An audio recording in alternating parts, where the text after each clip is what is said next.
ይህ ኮርቮ ይባላል። ጨካኝ ነፍሰ ገዳይ ነው። በደቡብ አሜሪካ በምትገኘው የኮሎምቢያ ምድር ላይ ሲኖር በሄደበት ስፍራ ሁሉ መሬቱ በደም ሳይጠመቅ አይመለስም። ይህ አውሬ ወንዶች፣ ሴቶች፣ አረጋውያን፣ ህፃናት ብሎ አይመርጥም።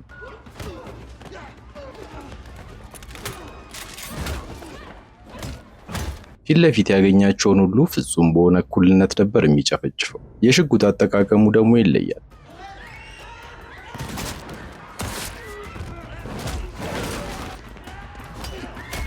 ነገር ግን ከሁሉም በላይ አስገራሚው ኮርቮ ግራ እጁ ከተቆረጠ ረጅም ዘመናት ማለፉ ሲሆን በተቆረጠው እጁ ምትክ አደገኛ ስለት አስገብቶበታል። የኮርቮ ጭካኔ ከዚህ ስለት ጋር ሲቀናጅ ታዲያ ማንም የማያስቆመው የሞት ማሽን ያደርገዋል። ምንም አይነት ምህረት የሌለው በክፋት የተሞላ አውሬ ሲሆን እጁን ያጣበት ዋነኛው ምክንያት ደግሞ ቪዜንቴ በተባለው ጋንግስተር ነበር። ይህ ሰው በደቡብ አሜሪካ ውስጥ ካሉት ትልልቅ የዕፅ አዘዋዋሪዎች አንዱ የሆነው የብሉ ድራገን ቡድን መሪ ነበር። ከ15 ዓመታት በፊት ቪሴንቴ ሰዎቹን ልኮ የኮርቮን እጅ ከብረት ዘንግ ጋር በሰንሰለት አሰሩት። ከዚህ አስፈሪ ወጥመድና ሰንሰለት ለማምለጥ ሲል ታዲያ ኮርቮ የራሱን እጅ ለመቁረጥ ተገደደ። ከዚያች ቀን ጀምሮ በቂምና በቁጭት ታውሮ ሲኖር ቆይቷል። በዚህ መሃል በኮሎምቢያ ድንበር አቅራቢያ አንድ የጭነት መኪና በወታደራዊ የፍተሻ ኬላ ሲያልፍ እናያለን። ከውጭ ሲያዩት ምንም የሚያጠራጥር ነገር አልነበረውም። ነገር ግን አንድ ገለልተኛ ቦታ ላይ እንደደረሱ አሽከርካሪውና ጓደኛው በውስጡ የሚገኘውን የሬሳ ሳጥን ከፈቱ። የሚያስገርመው ግን በሳጥን ውስጥ የነበረው አስክሬን ሳይሆን ክሪስ የተባለ ሰው ነበር። እንደወጣ አሽከርካሪው ገንዘቡ የታለ ክፈለን እንጂ ብሎ ጠየቀው። እሱም ቀደም ሲል ሙሉ በሙሉ ተከፍሎክ ነበር እኮ አለው። ይህ ግን በቂ አልነበረም።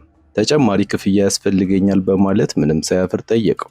እነዚህ ሁለት ወሮበሎች ሁኔታውን ተጠቅሞ ሊበዘብዙት እንደፈለጉ ክሪስ ወዲያውኑ ተረዳ። እሱም ግን 5 ሳንቲም ሊከፍላቸው ፈቃደኛ አልሆነም። ይህንን የተመለከተው ሹፌር ታዲያ በቢላ ሊወጋው ተዘጋጀ። ነገር ግን ክሪስ ተራ ሰው አልነበረም። ጓደኛውም አልቀረለትም።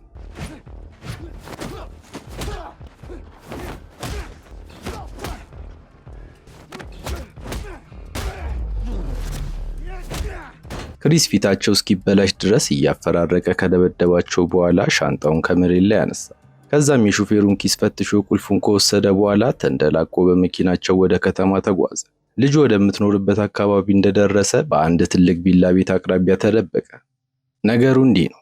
ከዓመታት በፊት ክሪስ ባልሰራውና ባልፈጸመው ወንጀል ተከሶ ነበር። በባንክ ዘረፋ ወንጀል ተጠርጥሮ ፍርድ ቤቱን በሙስና ተጠምዝዞ ጥፋተኛ ብሎ 15 ዓመት ፈረደበት። ይህን ሁሉ ዓመት በወህኒ ማሳለፉ ሳያንስ ሚስቱ ቪሴንቴ በተባለው ጋንግስተር ተገላበት ነበር። ክሪስ ታዲያ ድንበር የተሻገረበት አንድና አንድ ምክንያት በቀል ነበር። ለተወሰነ ጊዜ ያንን ስፍራ ሲከታተልና ሲያጠና ከቆየ በኋላ ክሪስ አንድ ነገር ተመለከተ። በየቀኑ አንድ ጥቁር መኪና ሴት ልጁን ወደ ትምህርት ቤት ይወስዳታል። ልጅቷ የምታውቀው ቪሴንቴ አባቷ እንደሆነ ቢሆንም አሁን ግን እውነት በሯን አንኳኩታ መጥታለች። ቪሴንቴ ችግር አለበት። የሌሎች ሰዎችን ሚስት የመቀማት አባዜ አለበት። የሌላ ሰው ሚስት ከሆነ አይጥመውም። በዚህ ሱሱ ምክንያት ነበር የክሪስን ሚስት አግቶ ወደ ኮሎምቢያ ወሰዳት። በጊዜው ያላወቀውና ያልተረዳው ነገር ግን ያቺ ሴት በወቅቱ ማርገዟን ነበር። ሆኖም ቪሴንቴ አሊሳ የገዛ ልጁ እንደሆነች አድርጎ ስላሰበ ልክ እንደ ልዕልት አድርጎ ነበር ያሳደጋት። የክሪስ ሚስት እውነቱን ለመናገር ፈጽሞ አልደፈረችም። ምክንያቱም ከአፏ የምታወጣው አንዲት ስህተት የልጇን ሕይወት ሊቋጭ እንደሚችል በሚገባ ታውቃለች። አሁን ታዲያ አባት ተመልሷል። ለቀናት መውጫ መግቢያውን ሲከታተል ከቆየ በኋላ በዚህ ቀን አሊሳን የጫነችውን መኪና ከቪላ ወጣች። ክሪስም ይህንን ምቹ አጋጣሚ ተጠቅሞ እስከ ዋናው አስፋልት ድረስ ተከተላቸው። የትራፊክ መብራቱ ቀይ መብራት ሲያበራ ክሪስ አንድ ለማኝ በአቅራቢያ ያሉትን የመኪና መስኮቶች ሲወለውል አየ።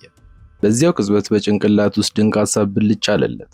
ስለዚህም በሚቀጥለው መንገድ ላይ መብራቱ ቀይ በሆነ ጊዜ ክሪስ ራሱን እንደ ለማኝ አስመሰለ። በቀጥታም ወደ መኪናው ተጠግቶ የመኪናውን የፊት መስታወት በከፍተኛ ፍጥነት ማጽዳት ጀመረ። ሁለቱ የግል ጠባቂዎች በዚህ ልዩ አገልግሎቱ ጨርሶ ደስ አላላቸው። ስለዚህም ወዲያውኑ ከዚህ ስፍራ እንዲጠፋ ያስፈራሩት ጀመር። ነገር ግን ክሪስ ላጸዳበት እንዲከፍሉት ጠየቀ። በመቀጠልም ጠባቂዎች ወደ ውጭ ለማስወጣት ሲል የመኪናውን ስፖኪዮ ሰብሮ ጣለው። አንደኛው ከመኪናው በወረደበት ቅጽበት ታዲያ ባልተጠበቀ ምት መሬት ላይ አጋደመ። ሌላኛው የመኪናውን በር ዘግቶ ለመፈትለክ የሞከረ ቢሆንም አልቻለም። አሊሳ ይህንን ስታይ በጣም ስለፈራሽ ከመኪናው ወርዳ መሮጥ ጀመረች።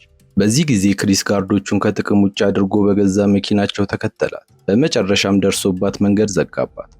ሌላ ምንም አይነት አማራጭ ስላልነበረው አስገድዶ የዕቃ መጫኛ ውስጥ በመክተት በከፍተኛ ፍጥነት እየነዳ ከአካባቢው ተሰወረ። ቪሴንቴ ዜናውን ሲሰማ የሚዜ የሚጨብጠውን ነበር ያጣው። እናንተ ሁለት የማትረቡ የሰው ጥራጊዎች ልጄ ስትጠለፍ ዝም ብላችሁ ታያላችሁ በማለት ጉሮሮ እስኪሰነጠቅ ድረስ ጮኸ። ከሁሉም በላይ ያንጨረጨረው ደግሞ ድርጊቱን ማን እንደፈጸመው እንኳን የሚያውቁት ነገር አለመኖሩ ነበር። ቪሴንቴ ወዲያውኑ ወደ ተግባር ገባ። የቤዝቦል ዱላውን አንስቶ አንደኛውን ደህና አድርጎ ቀጠቀጠ፣ ሌላኛውን ደግሞ ቅጥረኞቹ እንዲጨርሱት ተወላቸው። ከዚህ በኋላ ቪሴንቴ ቡድኑን አባላት ሰብስቦ መልእክቱን ለሁሉም እንዲያሰራጩ አዘዘ። በከተማ ውስጥ ያሉትን እያንዳንዱን ሌባ ፈልጉልኝ በማለትም ከባድ ትዕዛዝ ሰጠ። ነገር ግን ቪሴንቴ ያላወቀው ነገር ቢኖር ክሪስ ቀድሞውኑ አሊሳን ይዞ ከከተማው ርቆ መውጣቱን ነበር። በመንገድ ላይ አሊሳ ተስፋ ሳትቆርጥ መኪናውን ያለማቋረጥ ስትደበድብ ነው የቆየችው። ክሪስም መኪናውን መንገድ ዳር በማቆም ሊያስቆማት ሞከረ። ነገር ግን ኮፈኑን በከፈተበት ሰከንድ አሊሳ በረረች። ተከትሏት እየሮጠ ወደ ጫካው ጥልቅ ክፍል ገቡ። በመጨረሻም ይዟት ነገሩን ለማስረዳት ሞከረ። መታገሏን አቁማ አንድ ነገር እስኪያሳያት ድረስ በትዕግስት እንድትጠብቀው ተለማመጣት። በመቀጠልም ከእናቷ ጋር አብሮ የቆመበትን የድሮ ፎቶግራፍ አወጣ። ከእናትሽ ጋር ፍቅረኞች ነበርን፣ ይሄ የሆነው ደግሞ አንቺ ከመወለድሽ በፊት ነበር አላት። አሊሳ ግን ይህንን ታሪክ ጨርሶ አልተቀበለችው። መታገሏን ቀጠለች። እብድ መሆኑን እርግጠኛ እንደሆነች ገለጸችለት። ክሪስ እውነቱ እንደማያዋጣው ሲገባው መጀመሪያ መኔታዋን ለማግኘት ሲል ሽጉጡን መዞ መሬት ላይ ያስቀመጠላት። በመቀጠልም ምንም ጉዳት ላይደርስባት እንዳላሰበ እየገለጸ ተመልሰ ወደ መኪናው እንድትገባ ለመናት። ሙሉ ሰዓቱን ሽጉጡ ከእሷ ጋር እንደሚሆንና ወደ እሷ ዞር ብሎ እንኳን እንደሚያያት ቃል ገባላት። አሊሳ ግን ሽጉጡ እውነተኛ መሆኑን ስላላመነች ወደ እሷ አነጣጥራ ቃታውን ሳበች።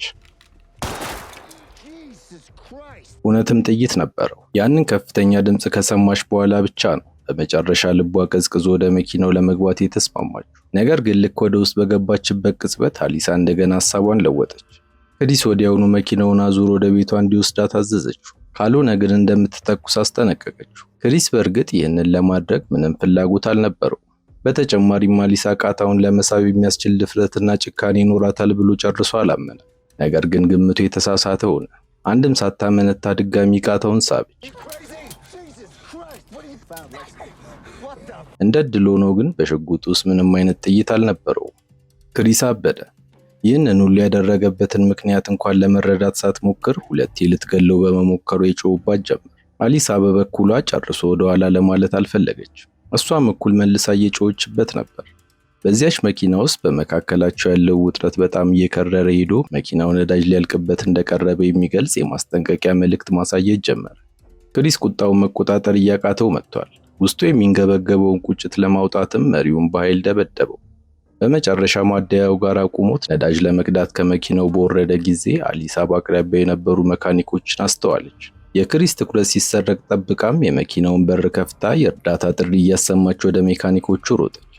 ክሪስ እሷን ተከትሎ አጠገባቸው ሲደርስ ታዲያ ወጣቶቹ ወዲያውኑ ከበቡት። ነገሩ ምን እንደሆነ በትክክል የሚያውቅ አንድም ሰው አልነበረም። ነገር ግን እንደተለመደው ለሕፃኗ መቆም ነበረባቸው። ክሪስም አማራጭ አልነበረው። በአደገኛ የፍልሚያ ብቃቱ በየተራ ይዘርራቸው ጀመር።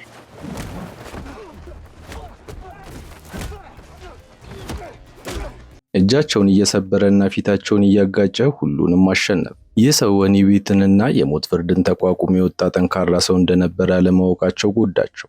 የመጨረሻው ሰው ይህንን ሁሉ እያየ የመትረፍ ተፈጥሯዊ ስሜቱ የተገደበ ይመስል አሁንም ለመሸሽ ፈቃደኛ አልሆነም። ክሪስም ምንም አይነት ምህረት አላሳየውም።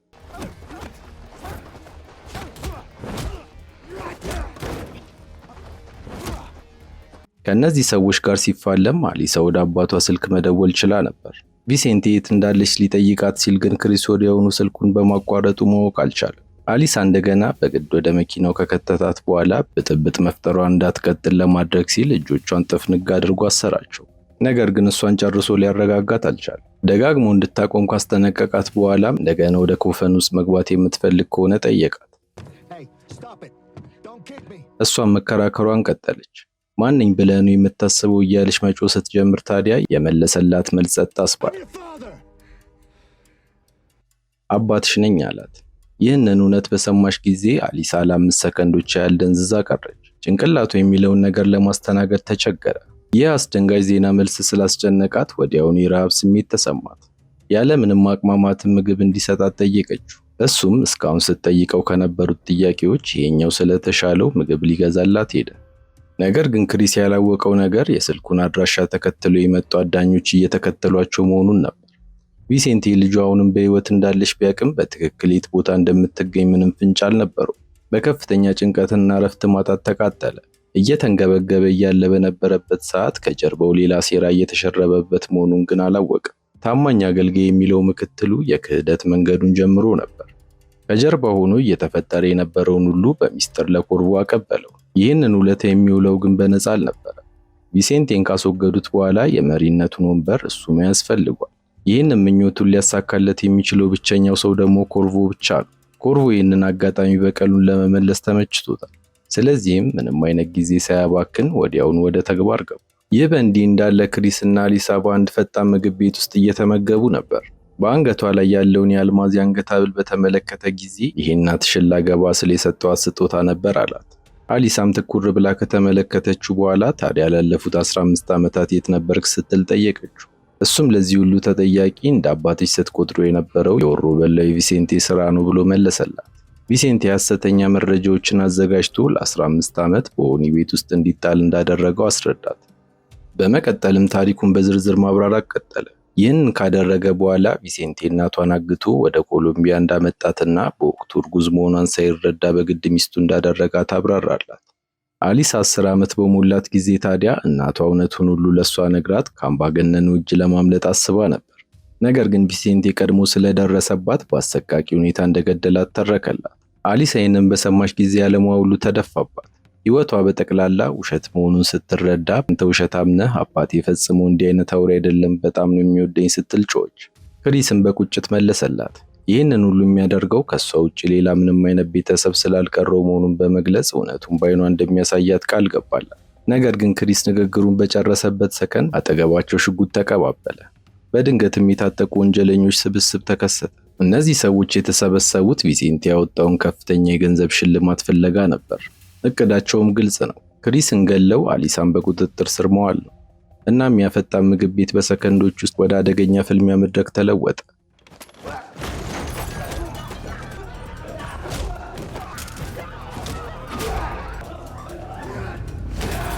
የተወሰኑት ክሪስን ሲያጣድፉት መሪያቸውና ረዳቱ አሊሳን እየጎተቱ ወደ ውጭ አወጧት። ነገሩን ይበልጥ የከፋ ለማድረግ ሲሉ ክሪስ ተከትሎ እንዳያሳድዳቸው የመኪናውን ጎማዎች አፈንድተውበት ሮጡ። ውስጥ ላይ ግን ክሪስ በተቻለው ፍጥነት ወንበዴዎቹን አስወግዶ ወደ ውጭ እየሮጠ ወጣ። ነገር ግን ረፍዶ ነበር። መኪናው ከጥቅም ውጪ ስለነበር መከተል አልቻለም። እሱም ጊዜ ሳያጠፋ ወዲያውኑ ወደ ምግብ ቤቱ ተመልሶ ከወደቁት ወንጀለኞች አንደኛውን አንቆ ያለቃቸውን መደበቂያ ስፍራ እንዲናገር ያስጨንቀው ጀመር። ነገር ግን የሞኝ ሰው ከመናገሩ በፊት የሬሳ ሳጥኑን ማየት የፈለገ ይመስል መሳደብ ጀመረ። መልሱ ታዲያ የክሪስን የደም ግፊት ጨመረው። በዚህ ምክንያት በአቅራቢያው የነበረውን የእሳት ማጥፊያ ሲሊንደር በማንሳት ጥርሶቹን አረገፈለት። ወንበዴው ከዚህ ምት በኋላ ነው ብልህነቱ የተመለሰው። በዚህ መካከል አሊሳ ወደ ዋናው መደበቂያ ካምፓቸው ደረሰች። የህንፃው መጀመሪያ ፎቅ ብዛት ባላቸው ጋንግስተሮች የሚጠበቅ መጠጥ ቤት ሲሆን፣ ሁለተኛው ፎቅ ደግሞ የዋና መሪያቸው ቢሮ ነበር። እሱም የቪሴንቴ ልጅ በተመለከተ ጊዜ ጮቤ ረገጠ። ወዲያውኑ ላመጡለት $10,000 ከሸለማቸው በኋላ ወደ ታችኛው ወርደው እስኪበቃቸው እንዲጠጡ ፈቀደላቸው። ከዛም አሊሳን ትኩር ብሎ እያያት ስነ ስርዓት ይዛ እንድትቀመጥ አስጠነቀቃት። አባቷ እሷን ከነሱ እጅ መልሶ ለመግዛት $1 ሚሊዮን እንደሚከፍል በመንገር አንቺ ህይወትሽን አተረፍሽ፣ እኔ ደግሞ ገንዘቤን አገኘው ብሎ ተሳለቀ። ይህንን ከተናገረ በኋላ በቀጥታ ወደ ቪሴንቴ ደወለ። በመቀጠልም ስልኩን ሰጥቷት ለአሊሳ ማን እንደጠለፈሽ ለአባትሽ ንገሪው አላት። አሊሳ ግን የጠየቀችው አንድ ነገር ብቻ ነበር። እናቷን የገደለው እሱ ከሆነ ጠየቀችው። ይሄ ጥያቄ ቪሴንቴን እንደ ሐውልት አደረገው። ነገር ግን ሙሉ በሙሉ ካደ። እናቷን አይደለም ሊገላት ብዙ ዋጋ እንደከፈለላት በመግለጽ ለእሷ ማድረግ የሚችለውን ሁሉ አድርጌያለሁ አላት። ለምን እንደካደችው ባይገባውም ልክ እሷን እንደወደዳትና እንዳሳደጋት እናቷንም ተንከባክቧት እንደነበር አብራራላት። በመቀጠል የሚያፈናት ግለሰብ እውነተኛ አባቷ ከሆነ ነበር የጠየቀችው። ቪሴንቴ የመጀመሪያው ጥያቄ አስደንግጦት የነበረ ቢሆንም ይሄኛው ጥያቄ ግን ልክ እንደ መብረቅ መጣ። ክሪስ መፈታቱን ሲረዳ ታላቅ ፍርሃትና ድንጋጤ አደረበት። የአሊሳ ጥያቄዎች ግን ቀጠሉ። በዛሽ ቅጽበት ታዲያ በአቅራቢያው የጠመንጃ ድምፅ አስተጋባ። ካምፓቸው በአደገኛ ነፍሰ ገዳይ እየተጠቃ መሆኑን አሳወቁት። ይህ ሰው ደግሞ አውሬው ኮርቮ ነበር። የመጣው አሊሳን ቀድሞ በቁጥጥሩ ስር ለመዋል ሲሆን በአሰቃቂ ሁኔታ አንድ በአንድ እየጨፈጨፈ ወደ ውስጥ ገባ። ኮርቮ ተወዳዳሪ የሌለው በመሳሪያ አጠቃቀሙ የመጨረሻው ደረጃ ላይ የደረሰ ድንቅ ተኳሽ ነበር።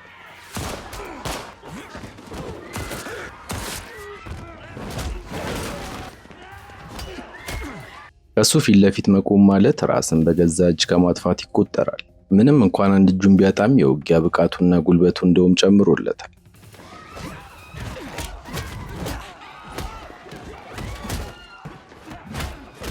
በደርዘን የሚቆጠሩ ተጨማሪ ታጣቂዎች ወደሱ ቢጎርፉም ከነሱ መካከል ቁጣውንና ጉልበቱን መቋቋም የቻለ አንድም ሰው አልተገኘም። በዚህ መሃል ግን ጥይቶቹን ጨረሰ። ኮርቮ ሰዎቹን እንዲህ ባለ አሰቃቂ ሁኔታ እየደመሰሰ በተመለከተ ጊዜ መሪያቸው ነጭ ላብ አላበው። ከመሮጥ ውጪ ምንም አማራጭ አልነበረው። በዚህ ምክንያት የመኪናውን ቁልፍ ለመውሰድ በፍጥነት ወደ ውስጥ ሲገባ ታዲያ አሊሳ እዚያው ባልጠበቀው ፍጥነት በኃይል መታ ራሱን አሳተችው። ከዚያም ሽጉጡን አንስታ ወደ ኮርቮ በሚስጥር ለመጠጋት ሞከረች። ችግሩ ግን ከእይታው አላመለጠች። የደመኛ ጠላቱ የቪሴንቴ ልጅ መሆኗን ስላመነ ትኩረቱንና ኢላማውን ወዲያውኑ ወደሷ አዞረ። አሊሳና ኮርቮ የተወሰኑ ጥይቶችን ተቀያይረው እሷን ተከትሎ ወደ ላይኛው ፎቅ ሊወጣ ሲል ክሪስ ከች አለ። ይህን ፍልሚያ ቀላል እንደሚሆንለት በማሰብ ኮርቮ በከፍተኛ ፍጥነት ተወረወረበት። ነገር ግን ክሪስ እንደጠበቀው አይነት ሰው ሆኖ አላገኘው።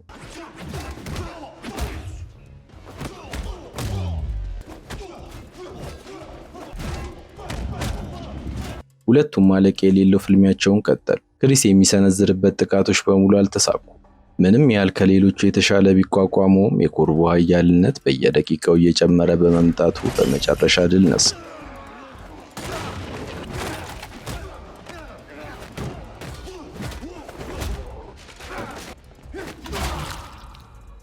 ሕይወቱን ሊያጠፋው ትንሽ እንደቀረው ታዲያ አሊሳ ተከሰተች። እውነተኛ ኢላማውን በተመለከተ ጊዜም እሱን ለቆ ወደ ላይኛው ፎቅ በፍጥነት ወጣ። ክሪስ በስተጀርባው ተከትሎት ሮጠ። መንገዱንም ለመዝጋት ሞክሯል። ነገር ግን ኮርቮ ፈጥኖበት ወደ ታችኛው ወለል ወረወረው። አሊሳ በቻለችው ፍጥነት እስከ ሕንፃው ጣሪያ ድረስ ሮጣለች። ነገር ግን ምንም አይነት መንገድ ስላልነበረ ኮርቮ ተከታትሎ ደረሰባት። በዚህ ሰዓት ክሪስ ተስፋ ሳይቆርጥ ተከትሎ በኃይል ገጨው። ሁለቱም መስኮቱን ሰብረው በመውጣት አንድ የመኪና ጣሪያ ላይ ወደቁ።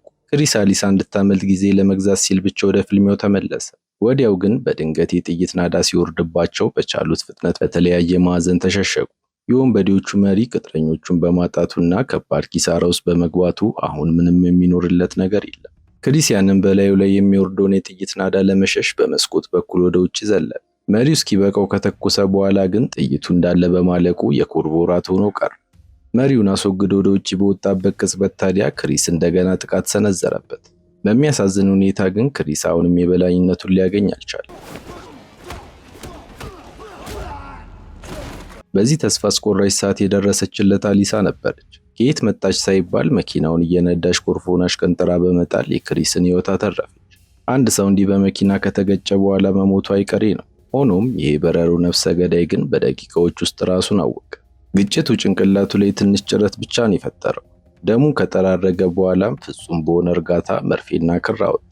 ያለ ምንም ማደንዘዣ ቁስሉን መልሶ ሲሰፋው ፊቱ ላይ ምንም አይነት የህመም ስሜት አይታይበትም ነበር። ይህንንም እንደጨረሰ መጀመሪያ መኪና ፍለጋ ነበር የወጣው። እዚያም መኪናቸው ውስጥ አሪፍ ጊዜ እያሳለፉ ወጣቶችን አገኘ። ወጣቶቹ ይህ ሰው ምን አድርጎ እንደመጣ ስላላወቁ ፊቱ ላይ ያለውን የስፌት ምልክትና መነጽሩን ብቻ አይቶ ይስቁበት ጀመር። እሱም ምንም እንዳልተፈጠረ እርጋታውን ጠብቆ አሪፍ ጊዜ እያሳለፉ ከሆነ ጠየቃቸው። መኪናቸውንም ፈልጎ እንደመጣ ገለጸ። ወጣቶቹ የሚሰሙትን ማመን አልቻሉ። ሄዶ ራሱን እንዲያጠፋ እየነገሩት ይስቁበት ጀመር። እሱም አልሰማውም፣ ድገምልኝ አለው። ልጁ ሊደግምለት በሩን ከፍቶ እንደወጣ ታዲያ በአሰቃቂ ሁኔታ ጉንጩን በጥርሱ ቦጭቆ ጣለው። ጓደኛው ታዲያ በከፍተኛ ፍርሃት ስለተሞላ ወዲያውኑ መኪናውን ጥሎለት ነበር የሮጠው። ይህ በእንዲህ እንዳለ ክሪስ አሊሳን ይዞ ወደ ከተማው መካከለኛ ክፍል ሄደ። ለእሷ ሲል የከፈለውን መስዋዕትነት ካየች በኋላ አሊሳ ይህ ሰው እሷን ለመጉዳት እንዳልመጣ በሚገባ አውቃለች። የተወሰነ እያመነችው መጥታለች። ነገር ግን ስለ ቪሴንቴ ማውራት እንደጀመሩ እንደገና ተጣሉ። አሊሳ አሁንም ቢሆን የእናቷ ሞት ከቪሴንቴ ጋር ምንም አይነት ግንኙነት እንደሌለው ታምናለች። ክሪስ ላለፉት 15 ዓመታት እስር ቤት ያሳለፈው በቪሴንቴ ተንኮል እንደሆነ ቢነግራትም እሷ ግን አሁንም ልትቀበለው አልቻለችም። እንዲሁም ክሪስ ታሪኩን ፈጥሮ እያወራ እንደሆነ ነው ያሰበችው። ይሄ ሁሉ ግን ክሪስን ተስፋ አላስቆረጠው። ሆኖም የቪሴንቴን እውነተኛ ማንነት እንድታይ ከተፈለገ የማይካድና ጠንካራ ማስረጃ እንደሚያስፈልገው ተረዳ።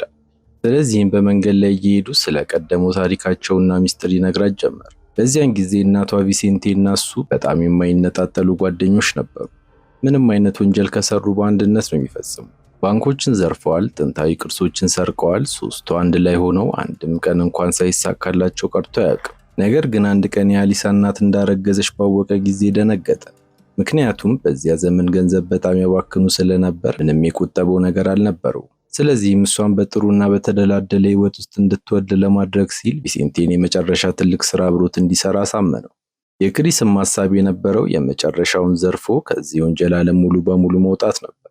እንደተለመደው የመጨረሻው ስራቸው በተሳካ ሁኔታ ተጠናቀቀ። ያገኙትም ከፍተኛ ገንዘብ ቀሪ ህይወታቸውን በደስታና በምቾት የሚያኖራቸው ሆነ። አሊሳ ታሪኩን በትኩረት ካዳመጠችው በኋላ ክሪስ እንዴት ሊታሰር እንደቻለና ያ ሁሉ መከራ እንዴት እንደመጣበት ጠየቀችው። እሱም ጥርሱን ነክሶ ነገሩን ማብራራት ቀጠለ። ይህ ሁሉ የሆነው ቪሴንቴ በሰራው ሴራ ምክንያት እንደሆነ ገለጸላት። ያ መርዘኛ ሰው ክሪስን ለማስጠመድና ሙሉ በሙሉ ከጨዋታው ውጪ ለማድረግ በማሰብ ሆን ብሎ በወንጀል ስፍራው ላይ በቀጥታ ወደ ክሪስ ቤት የሚመራ ፍንጭ ለፖሊሶች ተወ። ይህ ክስተትም ክሪስ ተይዞ ለ15 ዓመታት በወህኒ ቤት እንዲማቀቅ አደረገ። ችግሩ ግን ይህ ሁሉ ታሪክ ለአሊሳ አጥጋቢ አልሆነም። ይሄ ታሪክ ቪሴንቴ እናቴን እንደገደላት ፈጽሞ ያረጋግጥም አለችው። በኋላ ላይ ሁለቱም በአንድ አረንጓዴ ፓርክ ውስጥ ተቀምጠው በአቅራቢያቸው አንድ የድሮ ዘፈን በድንገት መጫወት ጀመረ። አሊሳም ያንን ዜማ በሰማች ጊዜ ወዲያውኑ በደስታ ተሞልታ ከዘፈኑ ጋር አብራ መንጎራጎር ጀመረች። ክሪስ ሁኔታውን እንዳስተዋለው ወደ እሷ ጠጋ ብሎ ይህ ዘፈን እናትሽ በሕይወት እያለች በጣም የምትወደውና የምታደምጠው ዜማዋ ነበር አላት። ይህንን እንዳላት አሊሳ እውነትም እናቷን ከማንም በላይ ያቃት እንደነበር አመነች። በጥቂቱም የተናገረው ሁሉ እውነት ሊሆን እንደሚችል ማሰብ ጀመረች። ቀጥላ ሌላ ጥያቄ ጠየቀችው። በእነዚያ ረጅም ዓመታት ውስጥ ለምን እስር ቤት መታ እንዳላገኘችው ጠየቀችው። ክሪስም በሐዘን ተሞልቶ እንዲህ ብሎ መለሰላት። እናትሽ ወደ እስር ቤት መታ እኔን ለመጠየቅ ብትሞክር ኖሮ ቪሴንቴ እዚያው እስር ቤት ውስጥ ያስገድለኝ ነበር አላት።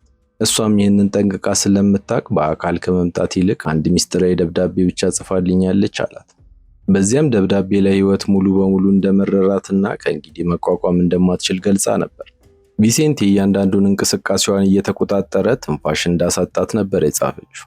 እሱን ትታው ለመሄድና ልጇን ይዛ ለመጥፋት እንደወሰነችም የነገረችው በዚህ ደብዳቤ ላይ ነበር። በመጨረሻም በእሷ ላይ አንዳች መጥፎ ነገር ቢከሰትና ህይወቷ ቢያልፍ አሊሳን ፈልጎ ከዚህ አውሬ እንዲታደጋት አደራ ብለዋለች። ይህ በእንዲህ እንዳለ ቪሴንቴ ቅጥረኞቹን ሰብስቦ ልጁን ሊረከብ ወደ ተቀጣጠሩበት ቦታ አመራ።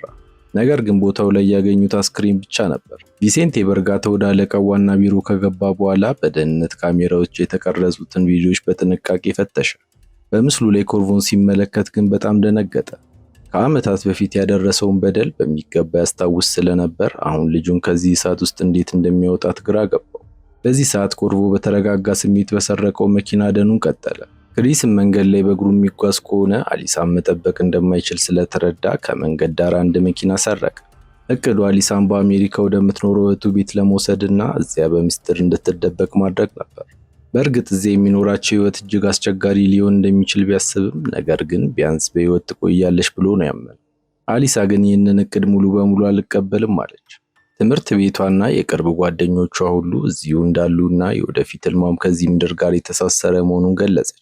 ከዚህም በላይ ቪሴንቴ ሁል ጊዜ ለሷ ጥሩ እንደሆነና አንድም ነገር አሳንሶባት እንደማያውቅ በመንገድ ተከራከረች። ክሪስ አንድ መልስ ሳይመልስላት የመኪናውን ሽቦዎች አገናኝቶ መኪናውን ለማስነሳት ሲጀምር ግን የመኪናው ባለቤት ደረሰባቸው። ሌላ ምንም አይነት አማራጭ ስላልነበረው መሳሪያውን አነጣጠረ። ፊቱን አዙሮ ወደ መጣበት እንዲመለስ ማስጠነቀቀው። የክሪስን ሁኔታ ለማመን የተቸገረችው አሊሳም ይህንን አጋጣሚ ተጠቅማ መኪናውን አስነስታ ብቻዋን ሜዳ ላይ ጥላው አመለጠች። ክሪስ ይህንን ሲመለከት በብሽቀት ሌላ መኪና አስቁሞ ለመከተል ሞከረ። ነገር ግን የመጣው መኪና ጨካኙ ኮርቮ እንደሆነ አላወቀም። ይህንን ሲመለከት ታዲያ መኪናውን ተከታትሎ በከፍተኛ ፍጥነት ሮጠ። በዚህ መሃል አሊሳ የተወሰነ መንገድ ከራቀች በኋላ መኪናውን መንገድ ዳር አቁማ ለቪሴንቴ ለመደወል ስልኩን አነሳች። በአቅራቢያው አንድ ቢጫ መኪና መጥቶ ሲቆም አስተውላለች። ሆኖም ኮርቮ ይሆናል ብላ በጭራሽ አልተጠራጠረች።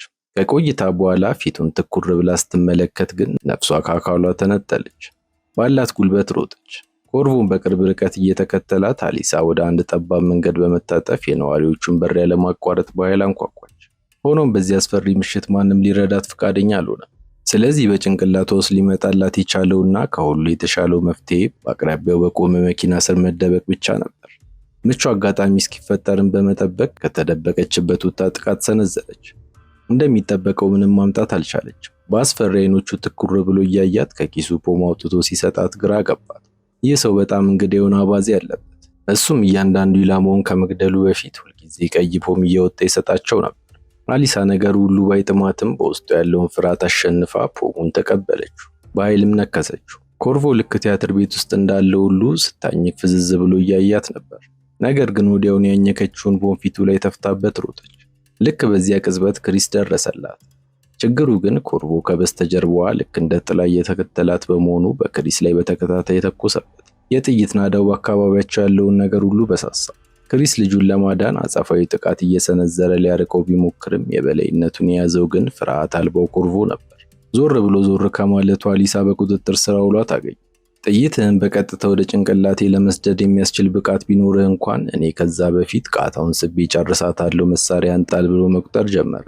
ክሪስ ግን የልጁን ሕይወት ለአደጋ ማጋለጥ ስላልፈለገ ምንም አይነት አማራጭ አላገኘ። መሳሪያው መሬት ላይ ጥሎ እጆቹን ከጀርባው አድርጎ በግንባሩ መሬት ላይ ተኛ። ክሪስ እጁን መስጠቱን ካረጋገጠ በኋላ ፍጹም በሆነ መረጋጋት የአሊሳን እጆች ከመኪናው በር ጋር አሰረ። ቀጥሎም ከክሪስ ጋር የነበረውን ሂሳብ ለማወራረድ ወደ እሱ ተራመደ። ልጁ የዚህ ጨካኝ ሰለባ በሆነችበት ጊዜ ክሪስ ምንም ማድረግ አለመቻሉ አንገብግቦታል። የሚያደርስበትን ምቶቹ አጥ ከማድረግ ውጭ አማራጭ አልነበረውም።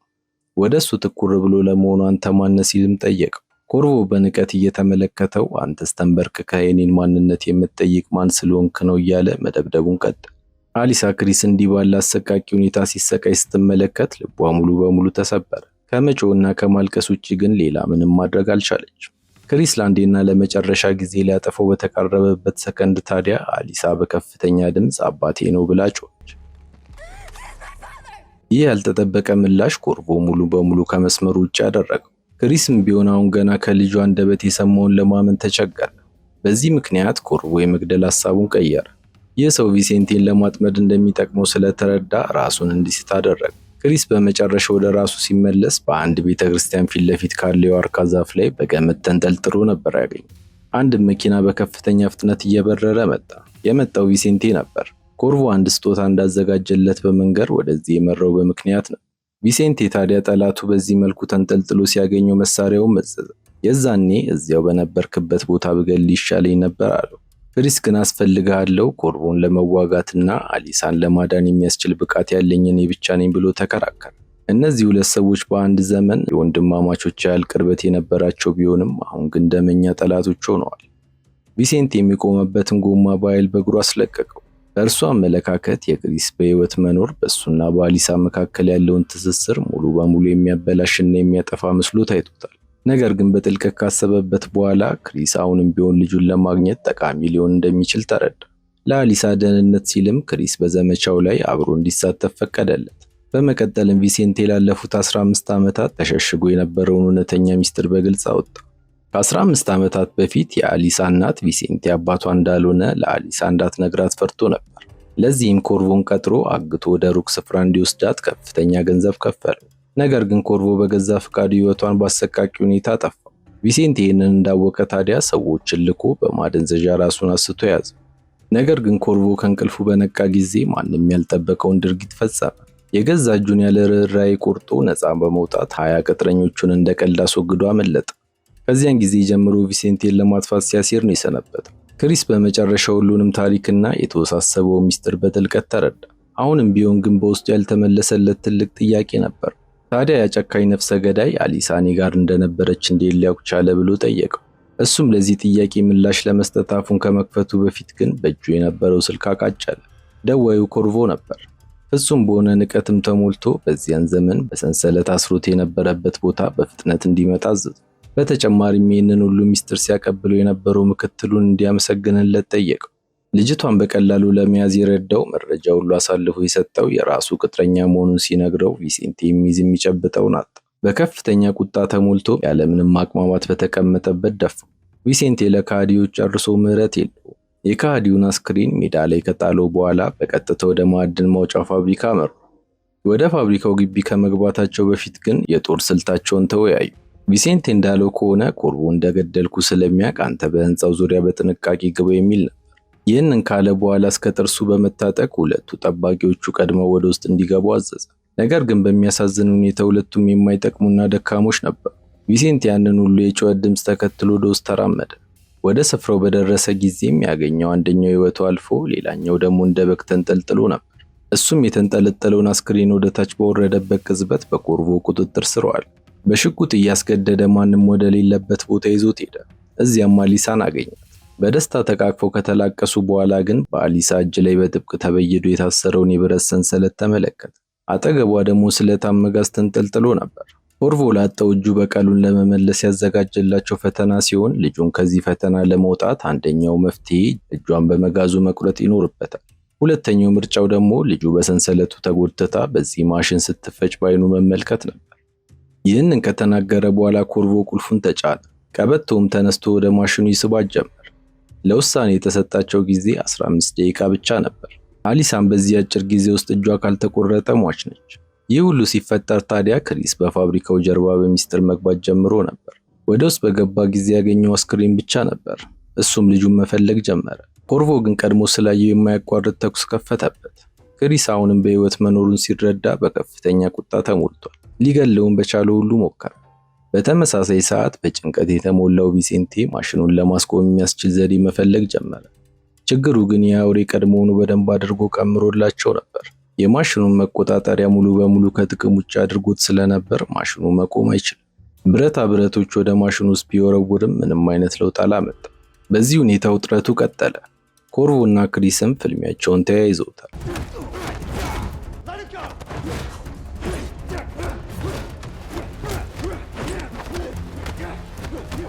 ከአስጨናቂ ፍልሚያ በኋላ ክሪስ መነጽሩን መስበር ችሎ ነበር።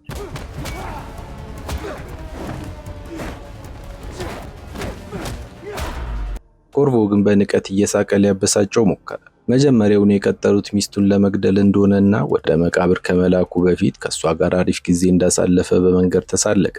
ይህንን ሰይጣናዊ ንግግር በሰማ ጊዜ ታዲያ የክሪስ የደም ግፊት ጨመረ። እንደ እብድ ተነስቶ ባገኘው ሁሉ ያጠቃው ጀመር።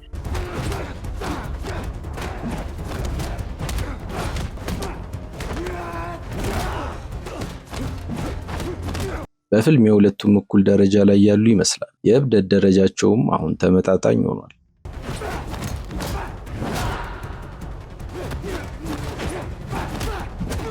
በሌላ በኩል ቪሴንቴ ምንም አማራጭ ሊያገኝ አልቻለም። አሊሳ እዚህ ማሽን ውስጥ ገብታ ከምትሞት በመጨረሻ እጇን በመጋዝ መቁረጥ ይሻላል ወደሚለው ድምዳሜ ደርሷል።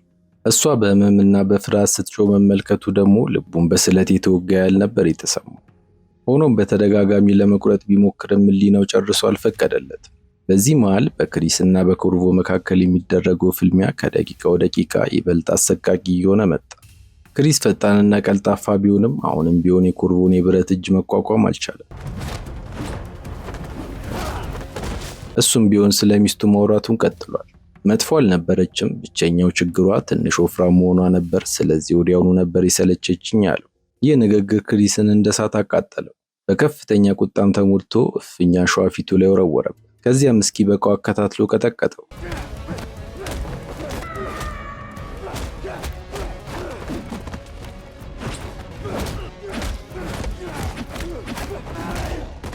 በዚህ መልኩ ይህንን አውሬ ድል ከነሳው በኋላ ወዲያውኑ አሊሳን ለማዳን ወደ ላይኛው ፎቅ ሮጠ። ነገር ግን ከመድረሱ በፊት ኮርቮ እንደገና መንገዱን ዘጋበት። ክሪስ ምንም ያህል እየቀጠቀጠው ቢሆንም በረሮ ኮርቮ ግን ፍንክች አላለም። መሬት ላይ ጥሎ ሊቆልፈው ሞክሯል፣ አልተሳካለትም። በእጁ በእግሩም ባለው ጉልበት ቢመታውም ኮርቮ አሁንም ተመልሶ ይነሳል። ክሪስ እንደገና እጁን ቆልፎ ሊሰብረው ሲታገል ታዲያ በሚያሳዝን ሁኔታ በእጅ ውስጥ ያለውን የተደበቀ ቢላ ተጠቅሞ ሆዱን አገኘ። ክሪስ ከዚህ ሰው ጋር መቼም እንደማይጨርስ ሲረዳ ወደ ልጁ ነበር መሮጥ የጀመረው። በዚያ ሰዓት ደግሞ የማሽኑ ስለታም ቢላዎች ይበልጥ ወደ አሊሳ እየተቃረቡ መሆኑን ሲመለከት ቪሴንቴ በመጨረሻ እጇን ለመቁረጥ ሙሉ ድፍረቱን ሰበሰበ። ነገር ግን አሁንም ሊጨክን አልቻለም። ወደፊት ሮጦ ያንን የሞት ማሽን ትኩር ብሎ ተመለከተ። የአሊሳን ሕይወት ማዳን ከፈለገ ራሱን ወደ ማሽኑ ውስጥ መወርወር እንዳለበት አመነ።